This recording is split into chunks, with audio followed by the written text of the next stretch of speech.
السلام علیکم ناظرین۔ ایرانی کھلاڑیوں نے میچ سے پہلے قومی ترانہ پڑھنے سے انکار کر دیا ہے۔ ایران کے کشیدہ حالات کا اثر فیفا ورلڈ کپ میں بھی دیکھا جا رہا ہے۔ جیسا کہ ایران میں زیر حراست لڑکی کی موت کے خلاف سراپا احتجاج، مظاہرہ کرنے والوں سے اظہار یکجہتی کے لیے ایران کی فٹ بال ٹیم نے فیفا ورلڈ کپ کے میچ میں اپنے قومی ترانہ پڑھنے سے انکار کر دیا ہے۔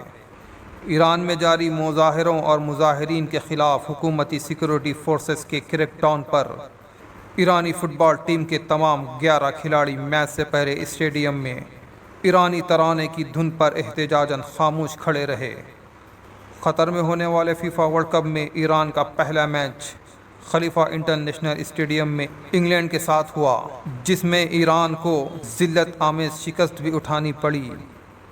واضح رہے کہ ایران میں زیر حراست لڑکی مہسا امینی کی موت کے خلاف 17 سپٹمبر سے مظاہرے جاری ہیں۔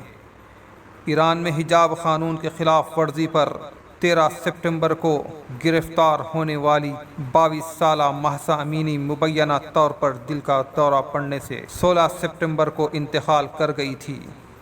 اس واقعے کے بعد سے ہی ایران میں حالات کشیدہ ہو گئے اور تب سے آج تک ایران میں حکومت کے خلاف احتجاج اور احتجاجی مظاہرے جاری ہے، جس میں اب تک سینکڑوں لوگ ہلاک ہو چکے ہیں اور ہزاروں لوگوں کی گرفتاری عمل میں آ چکی ہے۔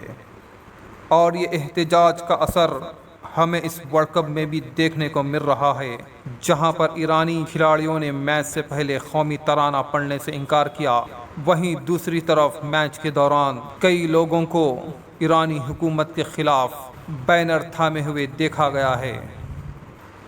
دوستوں، اس ویڈیو میں بس اتنا ہی۔ آپ کی کیا رائے ہے اس بارے میں ہمیں کامنٹ میں بتائیں۔ ہمارے چینل کو سبسکرائب کریں، اس ویڈیو کو لائک اور شیئر کریں۔